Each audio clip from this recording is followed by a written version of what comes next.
concise about this podcast today. Oh, okay. I'm starting the podcast needing to use the bathroom. Oh my god, why have you done this? Because it's been proven scientifically that you become more focused when you need to use the bathroom. Mm-hmm. And I'm hoping that will improve the quality of the podcast.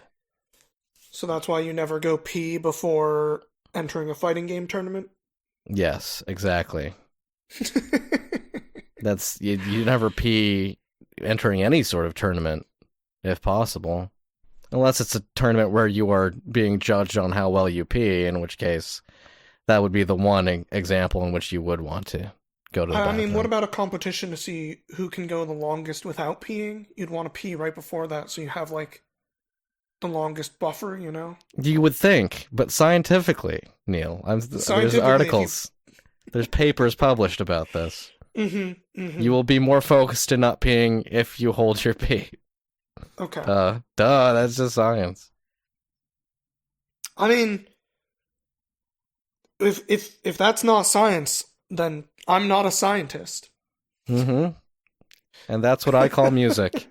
So before we get started, I did have a question for you specifically. Oh shit, okay. Blindsiding me, what's up? And it's kind of it's kind of a question for me, it's kind of a question from a listener. Oh, okay. But which Eminem are you? Are we talking like the weird cartoon characters? Because I don't remember them very well. That's okay, just go off what you feel. I'll say I'm blue. Blue, okay. That, you know, that... Okay, well, that went south quickly. All right, well, let's just do the podcast. All right, well, you don't want to tell me your color? Oh, I did a test and I was green. Oh, you did a test. I did it. There was a very scientific test that I took. Determined that I was the green M&M, which I'm not upset about. Fair. Well, video games. Hello, everybody. This is the Audio Games Podcast. I'm Neil. I'm Matt. Video games. Hello. This is the thing. It's really solidified. We're doing it. It's our the brand. Catchphrase. It's the hello catchphrase. It's in the branding now. It's December already. I don't know how we got here. We went all the way through November, and then that's where you end up. Sure. I just mean November felt really short to me. It was jam-packed full of stuff. Yeah, fair. And that also means Game of the Year shit is coming up quick. And I need to play, I want to say at least one more this year game before the end of the year. That's my plan. Yeah. I actually have began that journey. So I'll probably be talking about at least a couple or maybe even 3 games of this year that I haven't started picking up and playing. They're small little like experiences. Okay. Except for one. One is like a game, man. But I guess this is a great segue for me to actually talk about something that I was meaning to talk about last podcast. Okay. Hades 2 update. We got a Hades 2 update. It's the Olympic update, named as such because it added Mount Olympus as an extended area. I think maybe I had already spoiled for you, but in Hades 2, you have 2 separate paths you can take. You can go down and you can go up. I remember you mentioning that, yeah. Yeah, and so when you go up, in the previous version, you would fight a boss, and then the game would be all cute and clever about, like, we'll never know what happens until the next time that we extend the story, and it's like, it sets you back to the hub, and you're like, oh, well, I guess that counts as a win, I guess. Well, now they added a whole additional area on top of that, and it's Mount Olympus. And, nice. With Mount Olympus comes a lot of familiar faces that had been absent in the game up until that point, and with good reason. I'm already kind of spoiling a little bit for you, so I'm trying not to spoil too much. So I'll leave it at that. There is another boss with the area, obviously. Very interesting figure in Greek mythology that was mysteriously absent in Hades 1. But I mean, Hades 2 deals a lot with the Titans, you know. Sure. Uh, and this guy's a Titan. Should I just go ahead and say it, or I mean, my guess is going to be Kronos. no? Kronos is the boss of the whole game. Kronos is the big Oh. bad guy. Oh, okay. Um, but no, it's Prometheus. Oh. And the thing about Prometheus is that, like, generally when you talk about the Olympic gods, the Titans are not well liked. They, it's the parents of the Olympians, and they did. You know, you have the Hercules Disney version where like these giant elemental monsters, but that ain't how it was in the actual Greek mythology. They were also basically gods, and the Olympians, they basically like tore them apart and put them in cold storage. Prometheus is a very specific example because his story is he brought fire to humankind. So he's actually very well liked among humans. Mm-hmm. And he's considered to be like a patron of science and arts, um and then Zeus was like, "Hey, I didn't want you to do that, so I'm gonna chain you up, and a hawk is going to eat your liver over and over for eternity." Which, you know, that sucks. But in Greek tragedy, there's certainly a lot of like eternal punishment. You have Sisyphus already, but now you know you think about Prometheus. It's like, yeah, it's kind of a very similar thing. Mm-hmm. Mm-hmm. So he's pretty mad. He's siding with Kronos. Because he's also a Titan, and obviously he has a chip on his shoulder when it comes to the Olympians. But there is also that element of like, you know, the Titans were not liked for a lot of good reasons, but Prometheus was actually not that bad of a dude, even though he went against, you know, Mount Olympus. So, you know, and that comes up a lot in like the conversations that you have with him as you enter his room, you know. So, anyway, there's some interesting philosophy happening in the game, and I'll let you explore that when you get around to playing the full release. Yeah. Yeah. I am looking forward to that coming out for sure. I guess that must be scheduled for next year now, right? I imagine so. Like, it certainly feels like it's getting pretty close to the end game there. Mm-hmm. Um, but speaking of games not being out, Caves of Cud, lovely rogue game, not roguelite, not roguelike, literally a rogue game Yeah. because it's just like the good old fashioned text based characters, uh, discovery heavy video game rogue. It's out. Hooray. 1.0 released, I think, yesterday. And boy, is that a big game. I've spent lots of time playing Caves of Cud. I think that we are not going to be talking about that in our game of the year. I know that That's we've all right. If it came out yesterday, it qualifies for next year. December yeah, games count. but I think it was on a list for Oh, being maybe. You've and definitely been playing that game for a lot of years at this point. yes, and we're not going to do the Game Awards and nominate a game again for a different year. Okay, we ain't doing that in this podcast. So I do love Caves of Cud, but we're gonna let that be. Dwarf Fortress was an exception.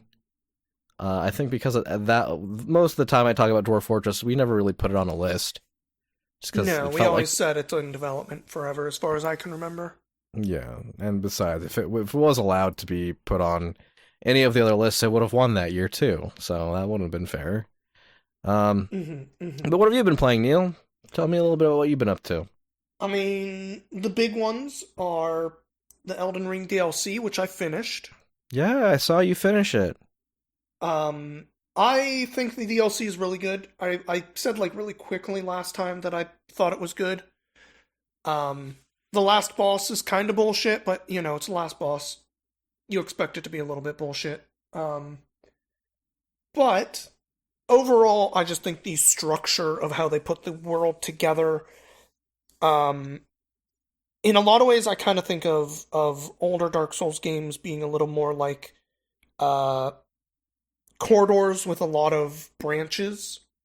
Yes. And then Elden Ring tried to be very much just a sandbox in structure. And I feel like the DLC here splits the difference a little bit and makes it feel a little more like uh, a bunch of interconnected sandboxes, like small sandboxes. And Hmm. that works way better for me in general. It made me feel like exploration and stuff felt better directed and I had a lot more fun running around the world because of that, as well as just the uh, substantially less repeat bosses, at least for the new bosses, made them feel more like the unique things that really didn't work for me in the original Elden Ring. That said, Hmm. it's very hard to separate the DLC from the game, the base game.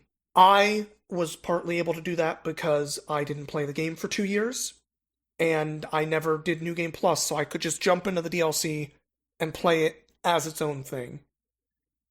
Having to play through so much of the base game to get to this, and then have this be there, I wonder if my feelings would be different, because I was kind of burning out on Elden Ring when I was done with it, and having that big break, I think, and then this smaller experience made this feel really good and fun, and I would have played more if there was more. Whereas with Elden Ring, I was like, fuck yeah, this is over. Hooray, I don't have to play this anymore. Hmm. Well, that's a shame for So Elden Ring since we're not putting it on the list of games of the year true, either. true. Um, some people are, and we're going to talk a little bit about that later. But the other things I've really been playing are just those UFO 50 games. I've been working my way through a bunch more of those. I'm still going chronologically. Other than that one really late one with the like timer stuff in it, I played a bunch of that one. What's that one called? The timer one? Yeah, where you like get the little gems for not playing the game. Oh, that's just Pilot Quest. Pilot Quest, yeah. That's the only like later one I've played. Uh, but I played a bunch of these kind of mid ones, and there's a bunch of good ones in the middle there. Uh, Porgy, I had a lot of fun with. You're kind of playing the submarine and slowly upgrading as you explore deeper and deeper into this ocean and defeating large monsters and stuff. Yeah. No, that one's pretty good. I had a lot of fun with Vanger, which is basically just a fucking Metroid game. Yeah, no, It's just that's a short Metroid game. Of course, it's a I was gonna Metroid love game. that one. And then there was a really short one that was also a golfing one. I liked Golfaria, and then I liked this one, Ping Golf. Yeah, Ping Pingolf's Golf? great. Well, I mean, you like And pinball, I do. and that's a And segue. that is a segue. I segued Uh, you early. Now what are you gonna do? I'm gonna say I'll talk about Pinball Spire in just a little bit.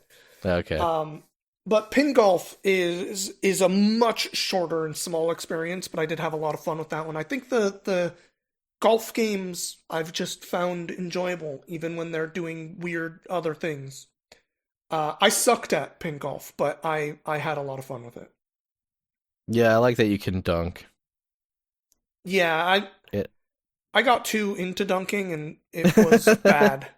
You said I got too into dunking, and I immediately knew what that looked like because I also was trying to dunk when I really didn't need to, and that only causes problems. Let Yeah, that be a somebody. lesson to all of the listeners. Don't dunk when you don't need to. That's just a life lesson. That applies to anything with dunking. So true. See that guy over there being kind of a dummy? Don't dunk on him. Maybe he doesn't deserve it. I mean, if you find out later that he does deserve it, then, Then you exercise go your... for the super dunk. Well, I mean, exercise discretion is what I'm saying. Yeah, yeah. What do you think of Velgris? Did you talk about Velgris? Velgris. I don't think I talked about that one. Maybe I haven't It's an reached it's that a, one yet. No, that's an early one. It's the one Is it? where it's a kind of a platformer, but like you have like the crushing roller following you up. Crushing Roller. Yeah, there's like Where you have to like go up it. Yes. yeah, you go up. What I do you did think about not talk Valgus? about that one. I did spend more time with that one than some of the other early ones, but I felt like I was missing something in that one. I couldn't figure out what it was. Maybe I'm just bad. It is down well, but up. It's up well. It's up well. Yeah. No, that one was fun. I might try to go back to that one at some point. My thing has been expressly like I'm not trying to beat every one of these games. I ain't got the time if I'm gonna be fitting in other stuff. Hmm. But I do want to get all of the enriching objects for my little guy, so that he has a nice full little house. I don't know if I've paid enough attention to realize if I've collected any of those. Did you even know there was a little guy? Yeah, I looked at it once and then Okay. forgot about it. Like the first time Yeah, I turned on no. the game, I pressed all the buttons and was like, "Oh, what's this?" and then completely forgot about it. Yeah, like I think they realized that some of these games were hard, like gonna be harder for some people, and they're like, well, let's set like these kind of like mid-tier goals that when you do Mm. them, you get a little object for the house. And Valgriss is one of those games I feel like hopelessly I will never like finish. Um, Yeah, fair. and I mean the great thing about that kind of design is that as I've played the game more in order to get this little object for my dude, I have gotten better at it. Like it motivated me to do something very specific, and in that process, I became better at the game. And I kind of saw like a little light at the end of the tunnel there. I was like, okay, maybe I can beat Valgriss. But man, that's a very impressive game. Yeah, Like I it's so precise. that was the thing that I remembered from it was like you start getting weird upgrades and stuff, and I felt like I got an upgrade that just made it harder for me, and I was like, "Why did I do this?" Yeah.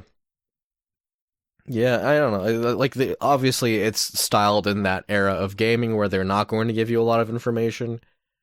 You know, they'll True. expect you to read a poorly translated manual that doesn't exist to find out what exactly these power-ups do, and because that doesn't actually exist, you're kind of just having to do a little bit of testing yourself. There's honestly a couple of the games where I really feel like if I had a manual, I might get into them, but trying to kind of understand them without that is a task I'm not feeling up to when I give them a shot. Hmm. Um, because like you can look at the controls or something, but I don't remember which game it was. One of them, I looked at the controls and there was like way more than I expected for the two buttons that they give you. And then I got into the game and was just like, I don't understand what I'm trying to do and like how this stuff is working. I'm Was it just not getting Mooncat? it. Was it Mooncat? No, Mooncat's just weird. Yeah, Mooncat is weird. But I understand Mooncat. I think it was fuck, what was it? Was it the railroad one? The railroad one. It's like you're trying to steal money, Oh, yeah. It's like but the like turn-based yeah, it's theft like game. partially turn based. I can't figure out when I'm triggering stuff half the time. It just happens and then like It's almost like Worms, because you have a certain amount of time to move, but like certain things will turn your turn over or like end it early or whatever. Yeah. yeah, No, that game seemed like it was so cool and I just did not want to figure out how it works. yeah, no, it is cool. I mean, all games Um are cool in their own way. Let's be there's honest here. there is a shitload of those games, but you did mention how much I like pinball. So I'll talk Yeah. about Pinball Spire real quick. Wow. Late segue there, but Late okay. segue, late segue. I'm pulling it back. Pinball Spire is a tiny little indie game. You play a ball, you end up in a spire, you have to ascend it. I had a lot of fun with that game. It was not as long as I thought it was going to be, though. That is Oh, like that's my big. unfortunate. That is my big thing. Is that game was like 3 hours long, maybe a little bit less, and the way it ends really made it feel like I hit the halfway mark, and I was like, "Oh shit, wait, it's over." Oh no. which is really unfortunate. But I did have a lot of fun with what is there. I'd kind of thought it was going to be a little more Yoku's Island Express, that kind of adventure game. Are you moving around a lot more? Yeah, but it is way more pinball, Linear? and you're just kind of going up to new tables as you ascend this thing. I see. Um, it is very fun though. I did have a lot of fun with it. It does a couple of clever things by giving you different powers to let you interact with things in the world a little bit differently. Like you get a fireball power pretty early on, and then you have to use that to light torches and stuff. Uh, but it is just a little bit shorter than I wanted it to be, and that is, I'd rather a game be too short than too long. But I was gonna I ask, like, where do we stand on that? I definitely stand on the have me wanting more rather than have me thankful it's over. Yeah, I But mean, this one well, was like gee. substantially shorter. Yeah, So no, tell me how you really feel. Um, no, I mean, there's nothing wrong with the 3 hour experience. no, no, not at It's all. just, I don't want to be blindsided by a 3 hour experience. That's all. Yeah. Yeah, when I'm expecting something to be like, oh, I sit down and play through this rather than a couple of sessions, it can be a little bit surprising. Yeah. Well, I don't have a good segue to go from pinball to the other things I played, but I also played a couple of shorter experiences. I wouldn't quite say 3 hour. It's more of like kind of however long you would like to dedicate to the Hmm. game. And the first one is called web fishing. I don't know if you've heard of this. I have not. Okay, web fishing is basically a very mechanically involved chat room. There's cosmetics. Uh, there's certain little mini games that you can do, and you can just hop into like random servers. And there's people there, you're doing their own thing with their own little custom animal character akin to Animal Crossing. But the main thing, as you may have derived from the name, is fishing. And it's not super intricate, even when you're dealing with the main mechanic. But there's something very relaxing about just, putting on something in the background, hopping into a server, be like, hey, where are you guys at? Can I sit next to you guys and do some fishing? And they're like, yeah, we're over here. And you go do that, and then you catch something like, oh, nice catch. And you're like, thanks. Okay, so this is fishing like in a pond, not fishing like you're in a chat room trying to get people's info. This is fishing, and not in a pond necessarily, but in a body of water, yes. Okay, okay. When So, you started with like chat rooms and stuff, I'm I like, mean, wait a here's minute. the thing, Is this Neil. like a Here's, is this like a here's the thing. game about trying to fucking You could steal people's shit? you could absolutely try and steal people's information while also actually fishing. I Um, guess that's true. I don't know how well that would work. It's not the most engaging, or it's very much like ships passing in the night style communication. Sure. Because like there's not a lot of direct interaction. It's just you're kind of existing in a space with other people, which can be nice sometimes. It's been a while since I played a game with an online component that was so minimal, I guess. Um, but yeah, it's just you get to see what their characters like, and there's like a little guitar that you can play, and you can draw, and it's just comfy. It's very nice, it's very comfy. I definitely threw it on, listened to my podcast. Had a little jovial conversations, and caught some big old fish. It's like Well, all right. $5. It's good. Um, the other short, if you want it to be, experience that I did was a game that I use the term game kind of loosely for this one. It's kind of like it's I don't know how, I mean, I guess it's an experience. And it's called Odada. Okay. Odada. All right. And Sure. Odada is basically a music sequencer where it's all done through like these really weird toys. And so you have this train, and on the train you like click make a new song, and then it drives off to the right and it picks a random module. You don't even get to pick what module you're going to work with. You get a random module and you manipulate it and you do some sequencing and you make a track. And then you click next and the train moves on to the next part and you get a completely other random module and you make an additional layer to the track, and you do this several times. And then at the end you get to Alright. mix it together and you make these little songs. And when you do a song, you get a little cassette tape you put in your little collection, and you unlock a new feature through what appears to be gachapon, but I think that it's the same every time you do it in terms of like sequence of unlocking.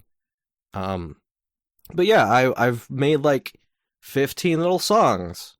I maybe we'll put one in right here, and you can listen to it while I'm talking about it. Uh, but yeah, it's a fun little thing. The website specifically says that you can't use the tracks for commercial gain because they in turn have sample things, but otherwise you're free to use your music however you like. And I'm like, great. I don't know how commercial our podcast is considered, but I right now I feel like it's not very commercial. So if I put it in this particular episode, I'm sure I'll be fine. I can say that I've made no money from this, so I think Yes, we're okay. I've made no money from this. I don't know about you, Neil. Anybody interested in giving us money? Give us an email. Comment below. We're not asking that we do a sponsorship. I'm just saying give us money. Plain and simple. And then the last thing that I played recently, that what took up the bulk of my gameplay time, is a little game called Diceomancer. You heard of this one? No, but I imagine from that name, probably has dice as a component, and is maybe roguelike-ish. It is, yes, it's a roguelite, deck building, Slay the Spire like, I will say. Okay. It's basically the gameplay loop is essentially identical to Slay the Spire. The difference is that the classes are a blend of different elements. So, what was that? I'm suffering from hiccups all of a sudden. Oh, okay. Well, For a couple minutes. It's okay, I'm fixing it. I'm doing diaphragm stuff while you talk. all right. You can just imagine me doing weird breath exercises. It makes it harder for me to talk about the game if I'm imagining that, but now that it's in there, I don't know if I can unimagine it, so I'm just gonna work with it. So Diceomancer, the primary difference between other Slay the Spire-like games is that you have a dice called the one dice, and you receive it through a very like loose story beat. And from then on, you have this artifact that if you click on it, and it has a charge, you can roll a dice to change any number on the screen. Literally any number. Okay. So, like, let's say that you're in the store and you only have 1 gold, but that shiny item that you want costs 5. You can roll the dice to see, like, if you can increase it. Or you can roll the dice to change the price of the item. You can roll it when you're getting the artifact to change numbers on the artifact itself. And as you may expect, this makes the game extremely easy to break. But there are balances in place to prevent that. So, if you pick up an altered relic, then you become cursed, because you have like this thing that doesn't belong in this world now. If you do it to a card and you permanently change the card, it becomes glitched, and then there's like consequences for that. But weighing those consequences and kind of testing to see how broken you can make something is so fun. And when you realize the potential of it, it just makes you run the game over and over and over again. I put 30 hours into this game. Oh wow. Which is a lot for like a single podcast period for me. I would put it up there right next to Slay the Spire in terms of how much I enjoy it. And that's a humongous compliment if you've followed the podcast, because you know that we both really like Slay the Spire. It's also a big compliment if you've ever played Slay the Spire, because that game's fucking good. Yeah, I'm so excited for the sequel. I'm really hoping Don't Let Me Down. But So the main difference is you have the dice. Another big difference is classes work very differently in the sense that there are different card types, much like in Slay the Spire. You know, you have blue cards, red cards, green cards for the three different characters, right? Well, Sure. every game that you play is a mix of three separate elements. And so when you start the game, you have the purple element intrinsically. It's kind of like the alteration element. It's related to the dice, and it lets you manipulate things a lot. But you also have the neutral element, which is like gray, which is just neutral cards, and then you have other elements which are like blue, green. There's a black element, but you can't select it. You have to gather cards in round. And then there's blue, green, red. And so your decks are always a mix of these three. But you can also like do things to move outside of that and like collect things that don't necessarily belong to your colors, but that's also like involving breaking the game a little bit. Um but oh my god, I've spent so much fucking time playing this game. It's so good. You should try it out. Yeah, it sounds like I should, considering and that's a this year game, right? I hope because I want it to be on the I want to be in the running. Let's see. It says October 9th, 2024. All right, I'm gonna have to put that on a short list somewhere and see if I can get to it in the next Yeah. couple weeks. And if not, I mean, there's time down the road. It's just you won't be able to contribute to the discussion, which would suck. Mm-hmm. But oh my god, so good, so good. Well, you know what discussion I can contribute to? Discussion No, about I how fucked up the goddamn Game okay. Award nominations are. Yeah, we kind of gave poor tense of this discussion up front. But yeah, Every time.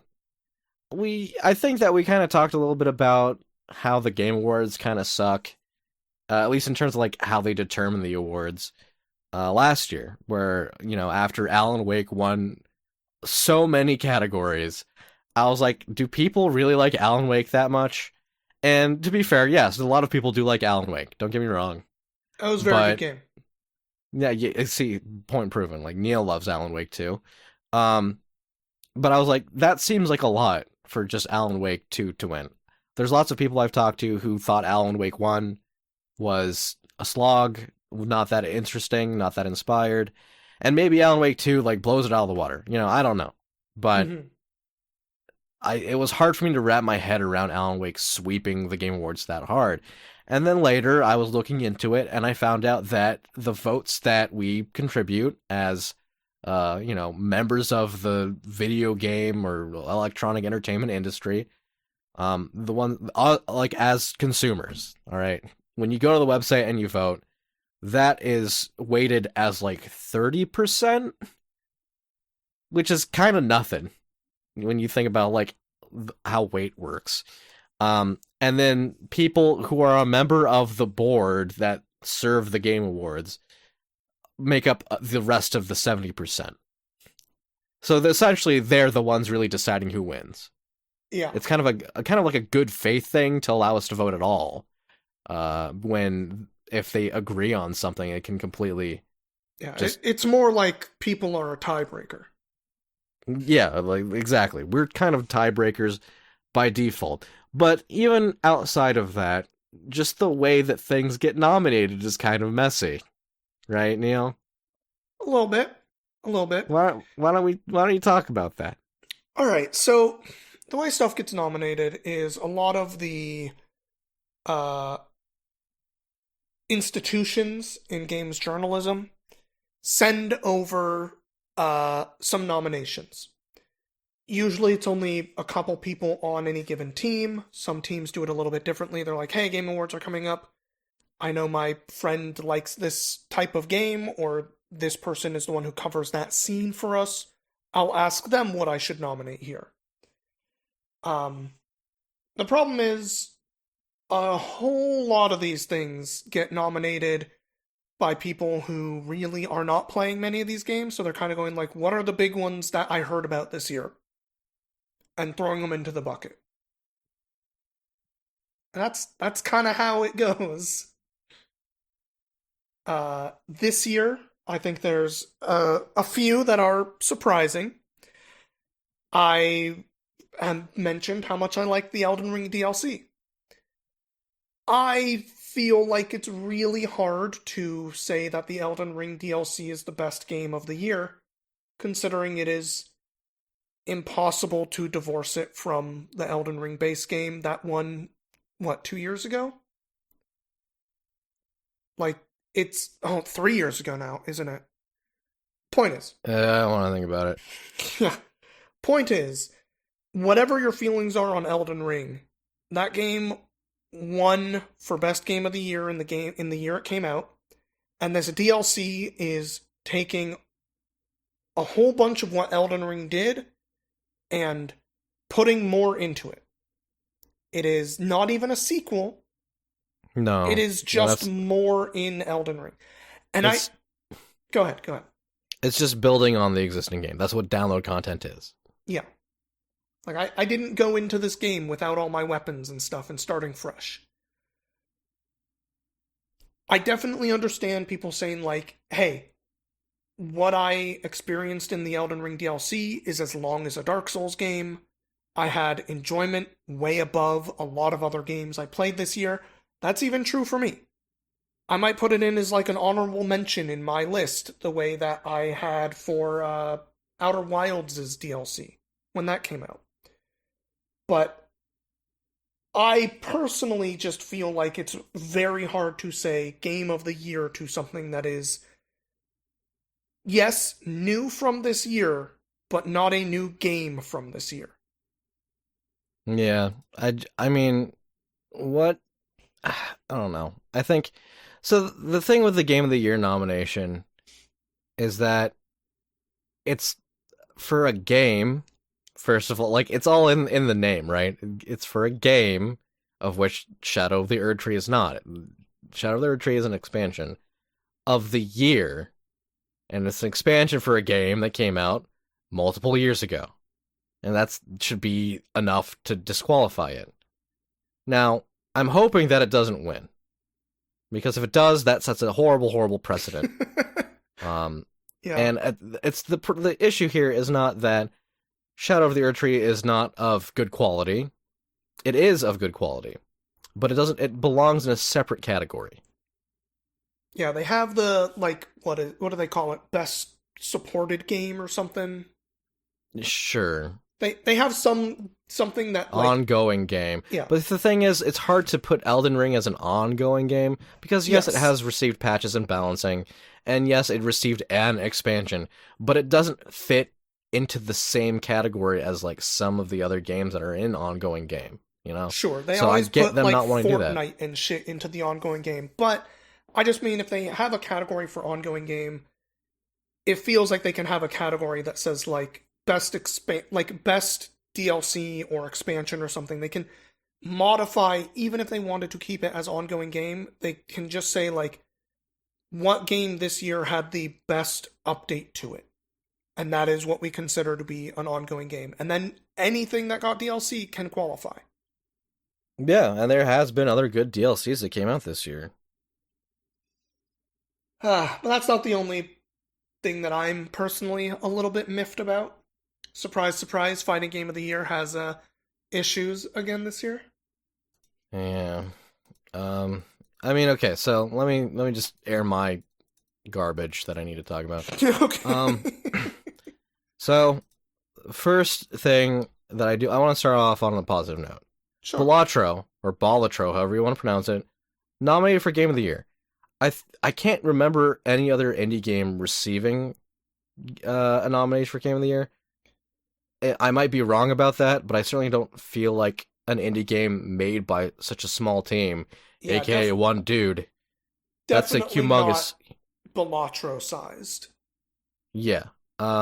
And the great thing about this is not that I imagine that it's even in the possibility of it winning, because I don't think that it's going to win, but because I know that when they do the lead up to reading off that card, they're going to do the music symphony medley, meaning Hell that yeah. the whole, there will be a symphony playing the Balatro theme, which I think is one of the best indie songs ever, because I can listen to that song literally when I play that game forever, because I do listen to that song forever, because it is the only song on that soundtrack, meaning it is the guaranteed song to be played at the symphony.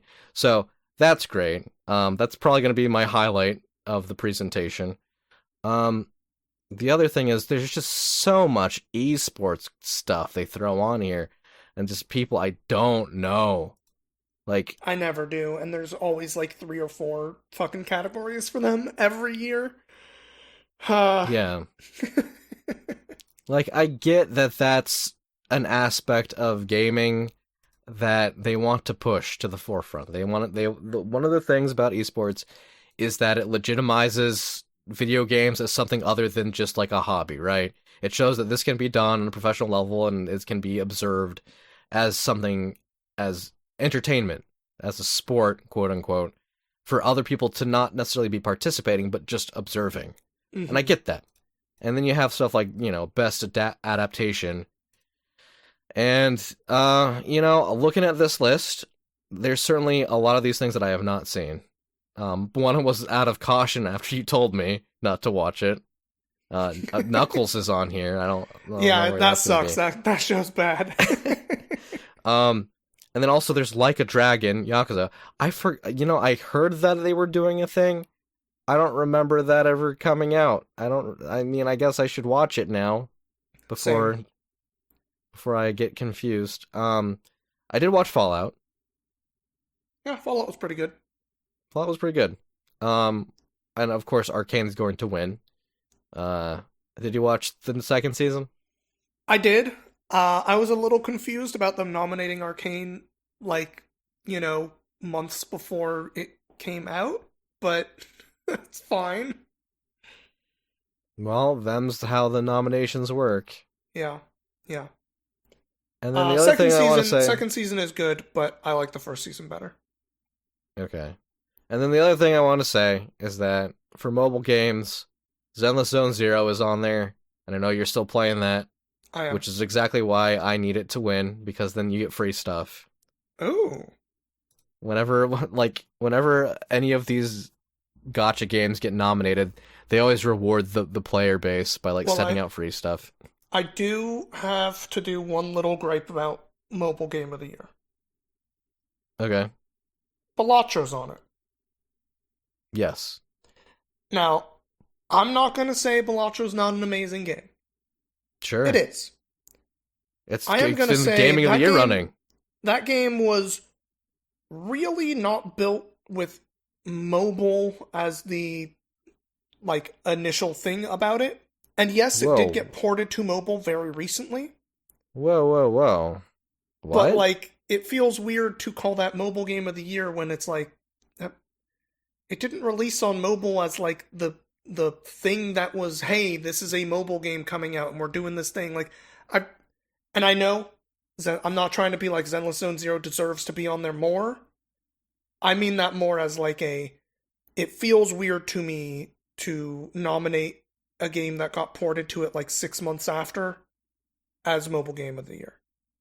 Well, they got officially ported 6 months after, but Yeah. I think I brought up that there was a port done under the table where if you took the exe and ran it through like a thing to turn into an APK and you just loaded it on basically raw to Android, it played fine. Mm-hmm. Like there was no like additions to controls. Like literally, it already had controls in there for mobile. So the idea of it not being made for mobile is a little strange to me. But I understand that there was a distance there before it officially released. It feels weird to me because it feels like them nominating, if this was back in the day, if they could have done this back in the day. That Mario 64 remake that they did for 3DS or whatever, it would have Uh-huh. been like, oh, Mario 64 is mobile game of the year. It's like, what the fuck are you talking about? Wait, what? What do you mean? Because it would be a mobile game at that point. Well, I think mobile is playable on your phone, as in mobile, Okay, sure. like your mobile Then phone. then why haven't those fucking Final Fantasy ports been mobile game of the year in the past? Because they've been bad. People love Final Fantasy games. Yes, they do. Yes, they do, Neil. I know, Even but when they're bad. the reason they haven't is probably actually because they're fucking old games. And I know Balattro's still this year, so whatever. Yeah, I feel like that's a failing I, argument when the topic of the it's conversation is fine. Balatro. I'm just You're just turning this a conversation how you hate Final Fantasy. no. The thing is really about like Balatro being in Mobile Game of the Year feels fucked up to me when it's going. It as a Game of the Year contender, how does it lose that category? Okay, well, let's look at the other entries here. You know, you have the Pokemon trading card game Pocket, right? People apparently love it. Which is, you know, a pocket version of the desktop app of Pokemon trading card game, I imagine. I don't know anything about that, to be clear. I think it might be like its own thing, from what I understand, but yeah. Oh, well, that's, you know, that's nicer. Then you have AFK Journey, which is literally the most mobile of mobile games on there. And then you have Zenless Zone Zero and Wuthering Waves, both games that are ostensibly run like crap on mobile, that are really meant to be played on desktop. Yeah. Right? Mm-hmm. Like, yes, you can play Zenless Zone Zero, you can play Wuthering Waves, you can play Genshin Impact on your phone, but you're probably going to have a much worse experience just by mechanically how you interact with the game. So when I look at this list, I look at Balatro, and it's certainly not at the bottom of what I would like to play for mobile. There's at least 3 other things on there that I would rather not play before Balatro. Yeah, so I hear you. So anyway, Mm-hmm. Balatro was also nominated for Independent Game of the Year, and this is a stacked category, okay? This sucks, because you see these games, you see how good they are, and they all have to share this very small space. Except for Balatro. Balatro's getting nominated in a lot of different categories. Mm-hmm. It has UFO 50. We've, talked about how much we love UFO 50. It has Animal Well. We've talked about how much we love Animal Well. And it has Balatro, of course, and we've talked about how much we love Balatro. And Lorelei and the Laser Eyes, I have that game. I have not played it, but I want to, and I've been wanting to play it for a while. Yeah. Neva, I'm less inclined to. I don't know a lot about that game. That is a game I picked up just the other day. That is one of the games I am committing to playing before the end of the year. Now, is that the same people who did Gris? It is. Okay, that's okay. Then I do know which game that is. Yeah, this is a stacked ass category, and it's gonna be a shame, no matter who wins. Mm-hmm. So that sucks. What else? I don't know. Anticipated game, that's fine. It's gonna be Grand Theft Auto. But yeah, it's gonna be Grand Theft Auto, but I know that that's not mine. Is it Metroid Prime? No, it's Monster Hunter Wilds. Oh, okay. Well, I mean, I feel like that could have went either way for you. That's fair. No, that makes a lot of sense. And then I think the other complaint that I've been hearing a lot about is how Metaphor has been nominated for many, many different categories as well. I don't know a lot about that game other than, it's the same people who made Persona. It looks very stylistic. Probably has a great soundtrack, but it's a lot more like leaning into fantasy. Oh, the other thing I know about Metaphor is that like some of the big bosses are designed on Hieronymus Bosch paintings, who is my favorite classical artist. He did a lot of like the really bizarre, like weird monster amalgamation things. Like, he did Garden of Earthly Delights. Do you know the painting? I do know that painting. Yeah, I wrote I wrote a college report, and that painting was a thing I referenced in it. Yes, I fucking love Hieronymus Bosch. And so that them pulling from that particular aesthetic, love it. But I don't have the time to be playing these games. So I can't lean into respecting it merely on that alone. Yeah. If other people love it, I'm sure that I'll find out when they do the Game Awards. Except I won't, because it's going to be a panel of people who probably didn't play the game voting. And it's probably going to be whatever they think is the most highfalutin of the options here, which is either going to be Silent Hill 2 or Final Fantasy. That's where I feel like things Mhm. are at. And Honestly, everything I've heard about the Final Fantasy Rebirth, it's a mess, man. I've heard so much fucking stuff about that one being like it's up for best story, and people are like, it it No. shouldn't be. It's the middle chapter of a story, and there's no fucking like Yeah. real beginning or end to it. Why is it here? If there's anything I learned about anime, and let's be clear here, this is in the same arena as anime writing. Mm-hmm. Mm-hmm. It's that it makes a lot of promises, and there's a lot of the time you do not get the payoff on the promises that that story is making. So until I see resolution to all these different threads that they're throwing out there, I cannot, in good conscience, put Final Fantasy VII as best story. All right, all right. But we have to talk about fighting game for a minute. Yes, For let's talk two about fighting reasons. game. Yes, Number one, Multiverses is on there again. it sure is. And I say again because y'all might remember a few years ago that game came out in early access for a few months and then was pulled off, no longer playable. Mm-hmm. But for some reason, won fighting game of the year over a bunch of games that deserved it way more and that actually came out that year. Yeah. Now that game has come out officially at 1.0 now this year, and it's getting nominated again. And it's not even as popular as it was during its early like access testing So true. phase. And I mean, don't get me wrong, I played Multiverses when it was in that phase. Mm-hmm. I thought it was an interesting and fun game.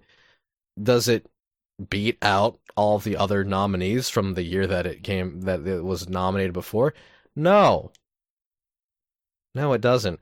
But like it's not the only like problem child on this list, okay? True. True. Like I'm I just think mad Dragon about it Ball getting is nominated twice. Dragon Ball is a wonderful franchise, okay? And there are like fighting games in from Dragon Ball, right? We have Mm-hmm. Dragon uh Dragon Ball Fighters Mm-hmm. and that was very popular in the fighting game arena. And I don't know, man. It's like they want to have all these nominees for esports and events and creators, and then you get to the actual games that they're saying are fighting games. Like, do you actually know what's being played at these places? And the answer is probably not, because ain't nobody playing Sparking Zero competitively. Okay, Mm-hmm. it's not a game. It's not a game designed with that in mind. So I don't understand what that's doing there. Now, Grand Blue Fantasy Versus, great. Tekken 8, great. Marvel vs. Capcom Fighting Collection, great. There's actually a lot of... Okay, but Neil, do you know the history behind that? I do, but nominating the fighting game collection is like nominating 5 games from 30 years ago. That would be like nominating UFO 50 for a one award. But those games all came out this year. Did they, though? I look at that list, and it seems like they came out on different years, Neil. You know what I'm saying, though. There's Okay, something well, fucked up to me about nominating Street Fighter 2 for Fighting Game of the Year in our year of 2024. right, but it's not merely Street Fighter 2. They've done a lot of quality updates and things to help players like optimize and actually learn the mechanics and the machinations behind those mechanics. Sure, but then you're talking about nominating... This is almost like nominating DLC for fighting games to me. I mean, I see where you're coming from, but knowing the history of like how this came to be and the big campaign that the fans were running and everything, and then finally coming out and being like, this is actually fucking good. It's like, okay, well, you have to remember, like, where Marvel is right now, like, it's hard to deal with property rights. I know. Okay? I know. Like, it's I can't merely be the games themselves that, like, drive my opinion. Like, because when I think of things like, oh, Tekken 8, I'm not merely thinking about my experience with Tekken 8. I'm thinking about Tekken 8 in terms of, like, where it is in the fighting game community, where like what I remember from what I saw when I watched Tekken 8 at Evo. It's not merely my personal experience, but it's like the history. So I include that in this nomination as well, and that means that I very heavily respect Capcom Fighting Game Collection. So I'm not saying that I necessarily think it should win. I'm just saying that I do think that it deserves the attention that's going to get for being nominated. So, and that's the other thing. Like, the nomination and the award, it's very much like about getting that out there in the face of people more. And some of these games clearly do not need that. They're there because they're already popular and people already know about them. But when you see a game like Balatro nominated 5 different ways, there's going to be a lot of people like, what the fuck is this game? Who didn't know anything about it before. And I think that's kind of like a brilliant thing.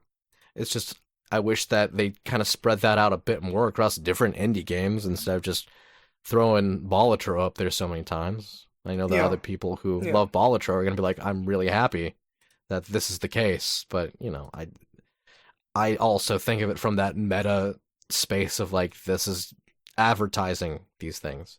So, And we know that there's going to be plenty of advertising at this event, which means we're going to have plenty of games to be like, oh, they announced, well, I hope they announced blank instead of they showed us more of blank.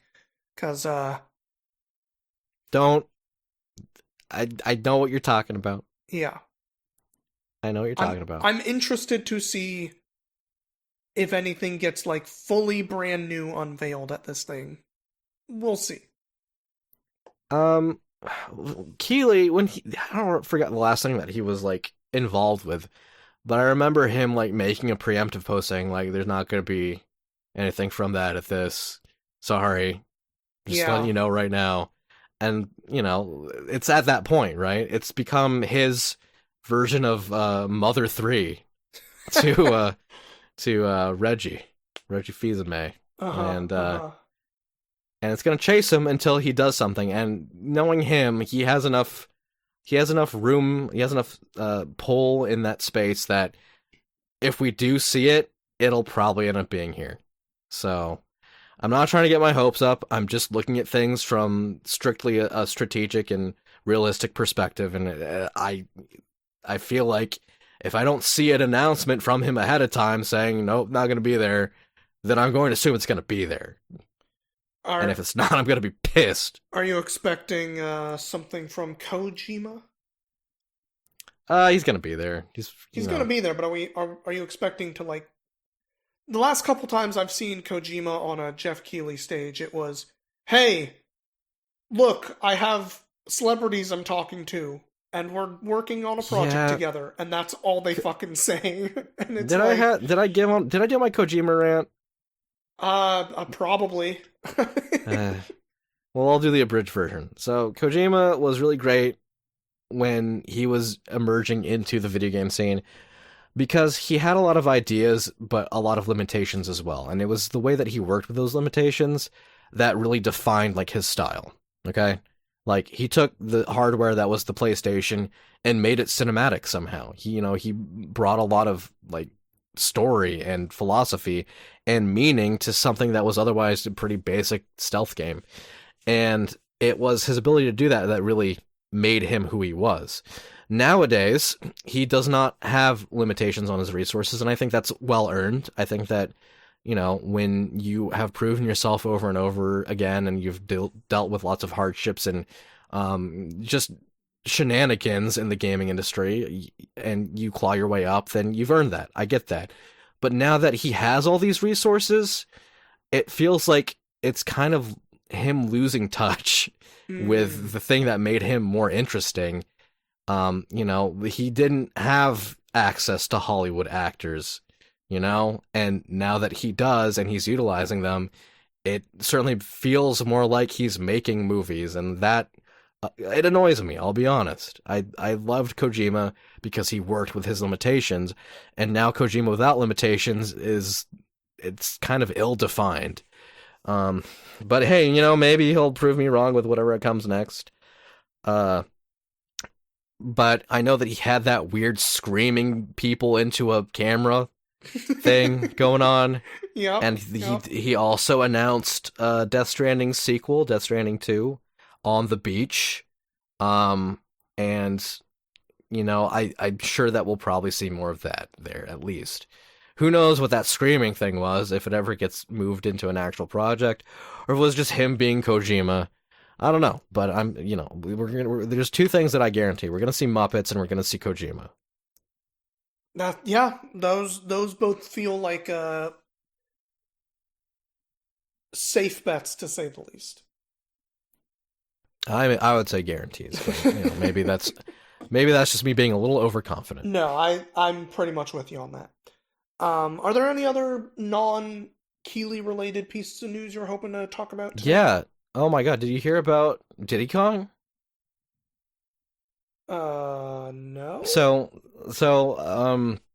kind of very far outside the realm of video games. Oh, okay. P Diddy,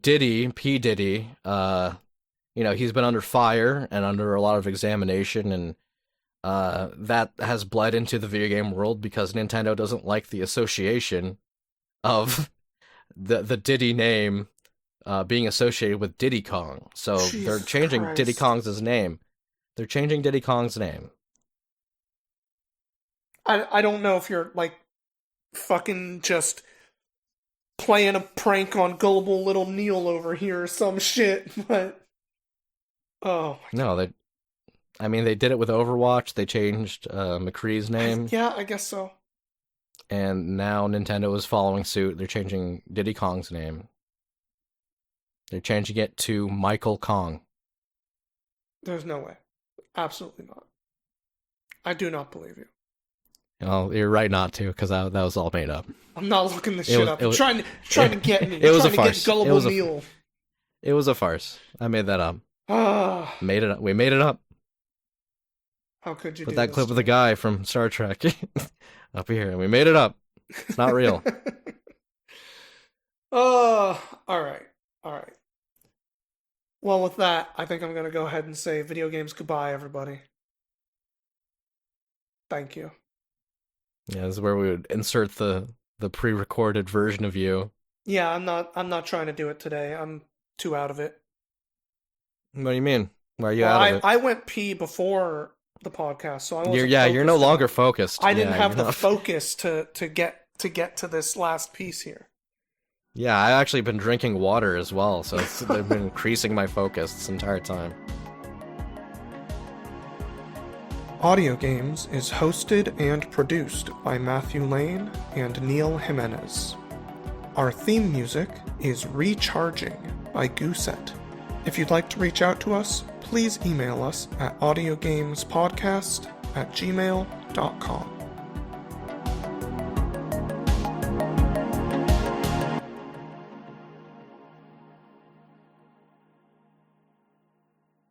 Well, before you fucking blow a gasket over there, what's up with this new computer? I thought you had a pretty good one already. Yeah, well, it's a cascade, Neil. It's a real Ship of Theseus situation where you're like, okay, new graphics card, amazing, love that for me. 16 gigs of VRAM, that's the amazing, future-proof, whatever. All the hot things that you would say about a fancy new shiny piece of hardware. But then I made the mistake of looking at my part list, and I noticed that my processor was particularly old. And I know that can become a bottleneck when you're dealing with things like editing or things like working in a creative space, which is what I use my computer for when I am not gaming. And it felt like with this new card, it would be a humongous bottleneck to still be using this old Ryzen processor. And so I was like, well, I have the money on hand. It's the right time to be upgrading. Let me look at the new processors. And the thing with that, Neil, is that you can't get a new processor without a new motherboard because the socket. That tends to be true. Yeah. If you buy a modern CPU, you need a modern motherboard. So I was like, okay, that's fine. Motherboards aren't super expensive depending on what kind of models you get. I'm going to go ahead and grab one of those. Well, turns out the latest processors and the latest motherboard. The motherboard and the processor and the video card, You're Right. replacing like 80% of the parts that matter already. Yes. And the thing is, Neil, modern AMD motherboards, AM5 socket motherboards, and modern AMD processors, they don't work with DDR4 RAM memory modules. So I had to get DDR5 memory modules. Mm-hmm. Mm-hmm. And then that was at that point I was like, "Fuck it! I'm done trying to not build a new computer. Yeah, at that I'm just point, gonna well, build." you might as well get the M2 drive. You might as well. Well, I mean, I don't really need to get new memory or new discs because like that's super easily transferable. That's like I the guess that's one fair. thing I'm not getting a new thing of. That's Um, fair. but I am building a smaller computer. I decided I'm gonna go with an M-ATX format motherboard, which is about like a 60% size reduction. So, and that is motivated because of space. That's entirely motivated because I was like, I would like to not have my computer take up as much space. So we'll see how that plays out. Hopefully by the next podcast, I'll be on that new computer. And if not, then that's also fine. It just means that something didn't work out and I gotta get a different part. I very much hope that you don't run into a something didn't work out, because when that happens, fucking who knows why. Well, I try to be methodical about building and test Yeah, things as I'm going yeah, along. So that's fair. anyway, I guess that's it. You do have I the guess I can. skills for it, so Well, thank you, Neil. I appreciate that.